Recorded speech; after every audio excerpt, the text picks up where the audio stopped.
It always began with her voice, clear, soothing, carrying a faint cadence of authority and tenderness that seemed uniquely hers.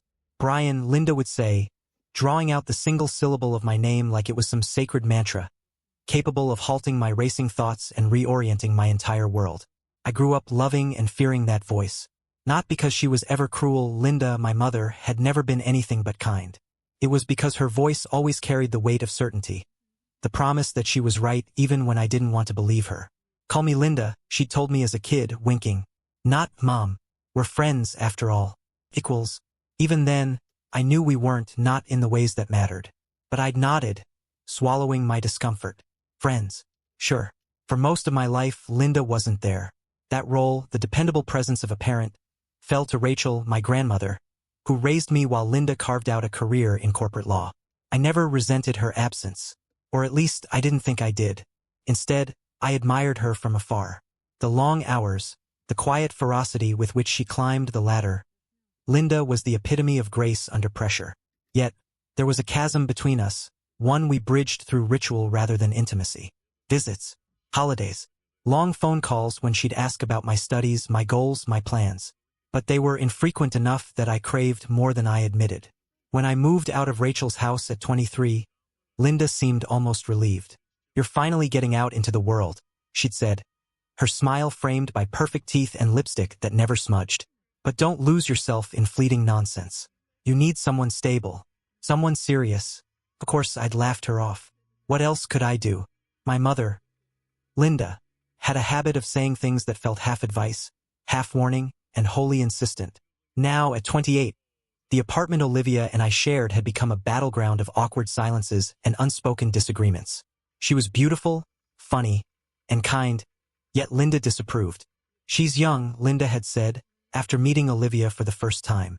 "She's sweet, but," a pause, pregnant and deliberate, "she's not what you need." And for some reason, I'd let the comment burrow into my thoughts. Linda always knew what I needed, didn't she? Olivia was out of town the night Linda came over unannounced. Her text had been brief, casual. "On my way home, thought I'd swing by. Hope you have beer." I wasn't surprised. Linda and I had fallen into this rhythm in recent years. Impromptu visits, shared drinks, and laughter that felt more genuine than I was used to. It was nice being her friend now, but it was also strange, like being too close to the sun, wondering when it might burn. When the knock came, I pulled open the door to find her standing there, immaculate as ever, a vision of tailored elegance. Her coat hugged her slender frame, and her hair framed her face in soft, practiced waves. "Hey, Brian," she said, stepping past me into the apartment. Her heels clicked against the floor, and she dropped a bag onto the counter. "I brought dinner." "You didn't have to," I replied, smiling despite myself. "Good thing I did." She grinned, unpacking containers of takeout with the precision of someone who made every act seem effortless. "Now, where's that beer?" The evening stretched on, a pleasant blur of easy conversation and laughter. We drank and reminisced, Linda regaling me with stories about her cases, me trying to make her laugh with anecdotes about work. When the beer was gone and the hour late, she glanced at her phone and sighed. "No point in heading home now. I'll crash here if that's okay." I hesitated, not because I minded, but because there was something in her tone, a certain casualness that felt too familiar. But I shook it off. It was Linda, my mother. "Of course," I said, retrieving blankets from the closet. "Couch or the guest room?" "Couch is fine," she said, slipping off her heels and curling up against the armrest. "Don't fuss over me." And yet, as I lay awake in my room that night, the faint murmur of her voice humming a soft tune reached my ears. Linda, who could navigate boardrooms and courtrooms with an ease that defied logic, had chosen my cramped apartment over her pristine penthouse. Why? It wasn't the first time, and it wouldn't be the last. And I wasn't sure I minded. The clock on my nightstand blinked 12:37 a.m., casting faint red light into my room. I had tried everything. Flipping my pillow, adjusting the blankets, counting imaginary sheep, but sleep evaded me. My thoughts churned endlessly, a swirling mix of Olivia's absence and the faint sound of Linda's voice humming downstairs. Finally, I gave up. Sliding out of bed, I padded down the hall, my bare feet silent on the cool floor. Linda's voice grew clearer as I descended the stairs, her soft humming filling the quiet apartment. I found her in the kitchen, her long hair swept casually over one shoulder, pouring hot water into 2 mugs. She glanced up, startled. "Brian? What are you doing awake?" "Couldn't sleep," I admitted, leaning against the counter. "You?" "Same," she said, sliding a mug toward me. "Lemon balm tea. Always works for me." I took the mug, letting its warmth seep into my hands. "Thanks. We should stop just sitting around when we're restless like this. Why don't we do something relaxing? The jacuzzi, maybe?" She hesitated, her brow furrowing slightly before a smile broke through. "That sounds nice. I could use it." The night air was cool against my skin as we stepped onto the patio. Steam rose in curling tendrils from the jacuzzi, its warm glow lighting up the space around it. Linda moved with her usual elegance, slipping into the bubbling water as I followed. "Much better," she sighed, leaning back against the edge. The soft light reflected off her damp skin, and for a moment, I found myself captivated by the sheer ease with which she carried herself. We sat in companionable silence for a while, the bubbling water a soothing backdrop. Then, Linda tilted her head toward me, a playful glint in her eye. "You're not just going to sit there, are you? You're the one who suggested this. Make it worth my while." I laughed, shaking my head. "What does that mean?" She wiggled her toes, the corners of her mouth curving into a small smirk. "It means these tired feet could use some attention." I rolled my eyes but obliged, taking her foot into my hands and working my thumbs into the arches. She let out a low sigh of contentment, her eyes fluttering closed. "Okay," she murmured. "I'll give you credit. This is better than tea." As I worked my way up, massaging her calves, I found myself studying her. The way her hair clung to her neck, the gentle rise and fall of her chest as she relaxed. It was hard not to notice how beautiful she was. "You're tense," I said, my voice quieter now. "Occupational hazard," she replied, cracking one eye open to look at me. "But you're good at this. Where'd you learn?" "Nowhere. Really," I said with a shrug, moving to massage her shoulders. "Guess it's instinct." She leaned back into my hands, letting out another soft sigh. "Well, your instincts are excellent." Her words sent a strange warmth through me, but I tried to ignore it, until her hand brushed mine, lingering for just a moment longer than necessary. "Linda," I began, unsure of what to say, but before I could finish, she turned toward me, her face inches from mine. Her eyes held mine, searching for something I couldn't quite name, and then she kissed me. It was soft at first, tentative, as though testing the waters. But when I didn't pull away, her hand slid up to the back of my neck, pulling me closer. My hesitation melted away, replaced by an emotion I hadn't allowed myself to feel until now. When we finally broke apart, her forehead rested against mine, her breath mingling with mine in the humid air. "I don't know what I'm doing," she admitted, her voice barely above a whisper. "Neither do I," I replied. "But I like it." That night was the beginning of a shift I hadn't anticipated. The jacuzzi became our sanctuary, a place where the unspoken tension between us gave way to something raw and undeniable. Night after night, we found excuses to linger there. We talked for hours, exploring thoughts and feelings we'd never shared with anyone else. And each time, the boundaries between us blurred further, the connection between us growing deeper and more impossible to ignore. It wasn't long before I found myself reevaluating everything. My relationship with Olivia, once filled with excitement, now felt shallow and juvenile in comparison to the bond Linda and I had forged. The final straw came one quiet night after Olivia returned from a weekend away. We sat across from each other at the dinner table, the conversation strained and lifeless. All I could think about was how much I missed the easy laughter, the depth of connection I had found with Linda. "I don't think this is working," I blurted out, breaking the silence. Olivia looked up, startled. "What do you mean?" "I mean us," I said, my voice firm but gentle. "I think we're holding each other back. You deserve someone who's all in, and I'm not." Her expression crumbled, and I hated the hurt in her eyes. But I couldn't lie to myself or to her any longer. Breaking up with Olivia was a relief, but it also left me vulnerable, unsure of where Linda and I stood. But she made it clear soon enough.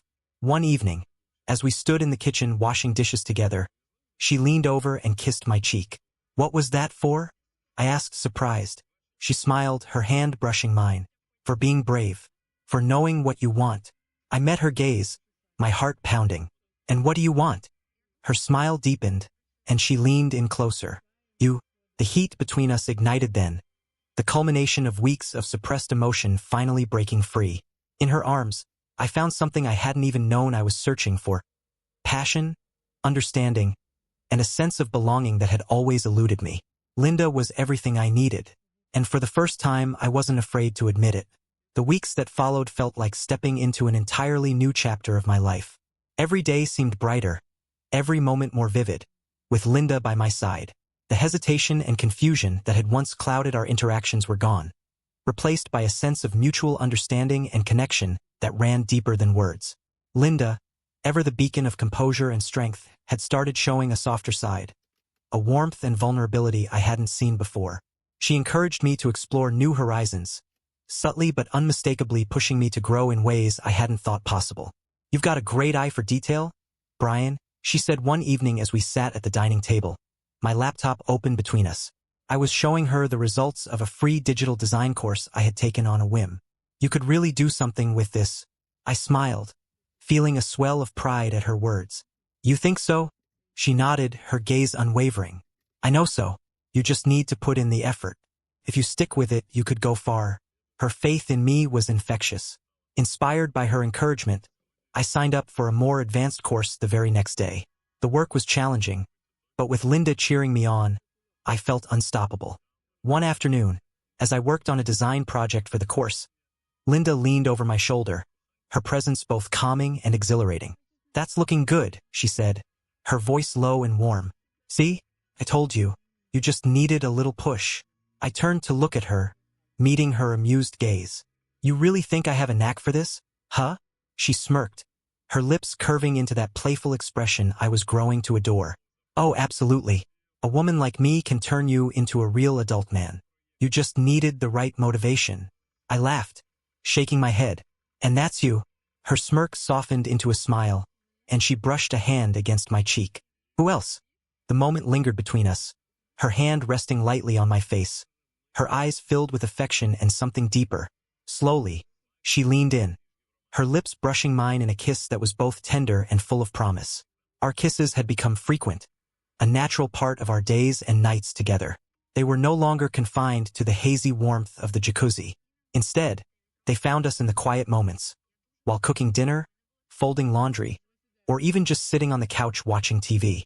Each kiss was a reminder of the bond we shared, a bond that felt unshakable despite the unconventional path we had taken. "I never thought I'd feel like this," Linda admitted one evening as we sat together on the patio, the glow of the sunset bathing us in soft light. Her head rested on my shoulder, her hand intertwined with mine. "Like what?" I asked, turning to look at her. She hesitated, her gaze fixed on the horizon. "Like I'm not just living my life, but actually sharing it with someone who truly understands me." Her words struck a chord deep within me. I tightened my grip on her hand, my heart swelling with emotions I couldn't fully articulate. "I feel the same way." She turned to me then, her eyes shining with a mixture of vulnerability and strength. "You're everything I didn't know I needed, Brian, and I'm so proud of you." Her words carried a weight that made my chest tighten. I leaned in and kissed her, slow and deliberate, pouring every ounce of gratitude and affection I felt into the moment. As my digital design projects gained momentum, Linda became my biggest supporter. She reviewed my work with a sharp eye, offering constructive feedback that was always spot on. "You've got the talent," she said one evening as she sat beside me, scrolling through one of my projects on the laptop. "Now you just need the confidence to show it off." Her encouragement pushed me to take a leap I hadn't considered before. I started freelancing, offering my design services online. My first few clients were small, but the positive feedback I received gave me a new sense of purpose. One evening, after completing a particularly challenging project, I leaned back in my chair with a sigh of relief. Linda appeared in the doorway, a glass of wine in each hand. "For the man of the hour," she said, handing me a glass. I took it with a grateful smile. "What's this for?" She raised her glass in a toast. "To your first big win. I told you you could do it." I clinked my glass against hers, a warm flush spreading through me, not just from the wine, but from the pride in her voice. "I couldn't have done it without you." Her smile deepened, and she leaned in, pressing a kiss to my temple. "Yes, you could have, but I'm glad I got to be part of it." As our relationship deepened, so did the ease with which we navigated the world as a couple. We hadn't explicitly labeled it, but there was no denying what we were. We belonged to each other in a way that felt both exhilarating and natural. Olivia's absence didn't weigh on me the way I thought it would. In truth, I rarely thought of her anymore. The young, inexperienced connection we'd shared paled in comparison to the depth of emotion I now felt with Linda. One night, as we lay entwined on the couch, Linda rested her head on my chest, her fingers idly tracing patterns on my shirt. "You've changed so much," she murmured, her voice soft. "You're not the same Brian you were a few months ago." I looked down at her, brushing a strand of hair from her face. "Because of you." She tilted her head to meet my gaze, her eyes filled with a tenderness that made my breath catch. "No," she said softly. "Because of us." I kissed her then, slow and deliberate, savoring the way she melted into me. In her arms, I felt a sense of belonging I hadn't known I was missing. She was my anchor, my inspiration, and my partner in every sense of the word. The jacuzzi had become our sanctuary, a place where the outside world faded into insignificance, and it was just the two of us, wrapped in the warmth of the water and each other. It was where we laughed the hardest, whispered secrets we hadn't told anyone else, and let the intensity of our emotions unfold without restraint. Under the stars, the steam rising around us, Linda leaned back against the edge, her hair damp and clinging to her skin. Her eyes sparkled in the soft glow of the patio lights, a mischievous smile playing on her lips.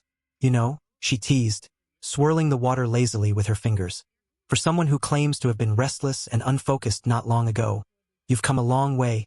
I grinned, sliding closer to her. "I had good guidance." "Oh, don't put all the credit on me," she said with a laugh, though her gaze softened as she cupped my face. "You had it in you all along, Brian. I just helped you see it." The way she looked at me made my chest ache in the best way. She was more than just my partner. She was my foundation, the reason I had transformed into the man I was now. "I love you," I said, the words coming out as naturally as breathing. Linda's smile widened, her eyes gleaming with emotion. "I love you too, more than I ever thought I could love anyone." I leaned in, our lips meeting in a kiss that was slow and deep, the kind that set my pulse racing. The water bubbled around us, a mere backdrop to the fire that burned between us. The bond we shared wasn't just emotional. It extended into every aspect of our lives. With Linda's sharp business instincts and my growing success in digital design, we had turned our individual strengths into a powerhouse partnership. She helped me land contracts with major clients, and my work, in turn, began to bring in significant revenue. We soon found ourselves in a place of financial security I had never dreamed of. Linda, always one step ahead, suggested we invest wisely, and her strategies paid off in ways neither of us could have imagined. With our newfound wealth came freedom. We began to indulge in things we had only talked about before. Exotic vacations to pristine resorts, private villas overlooking turquoise oceans, and dinners in Michelin-starred restaurants. One evening, as we strolled along a white sand beach in Bora Bora, Linda looped her arm through mine. "Do you ever stop to think about how far we've come?" she asked, her voice thoughtful. "All the time," I admitted, squeezing her hand. "But I don't take it for granted. None of this would have happened without you." She stopped, turning to face me, her expression filled with a mix of pride and affection. "You've given me so much, Brian. More than money, more than success. You've given me you. That's all I've ever wanted." A few months after that trip, I decided it was time to show Linda just how much she meant to me. She had always been the one surprising me, the one pushing me forward. Now it was my turn. On a sunny Saturday afternoon, I brought her to the garage, where a sleek, pearl-white Tesla sat gleaming under the light. "What's this?" she asked, her eyes narrowing in playful suspicion. "It's yours," I said, holding out the keys with a grin. "A small thank you for everything you've done for me." Her mouth fell open, her eyes darting between me and the car. "Brian, I don't even know what to say." "Say you love it," I said, teasing. She laughed, tears welling up in her eyes as she took the keys from my hand. "I do, but I love you more." Her reaction was everything I'd hoped for, and as she pulled me into a tight embrace, I felt a deep sense of fulfillment. Despite the luxuries and adventures, our favorite place remained the jacuzzi on the patio. No matter where life took us, we always returned to that familiar warmth, where the outside world fell away, and it was just us.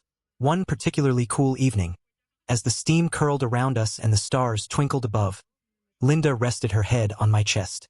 "Do you ever wonder if this is all a dream?" she asked softly. I ran my fingers through her hair, letting the moment settle. If it is, I don't ever want to wake up. She looked up at me then, her smile soft but full of fire. You're the best thing that's ever happened to me, Brian. Don't ever doubt that. I won't, I promised, pulling her closer. In that moment, I knew we had found something rare and precious. A connection that defied expectations, a love that transcended boundaries. And as the water bubbled around us, I held her tight, grateful for every twist and turn that had brought us to this place.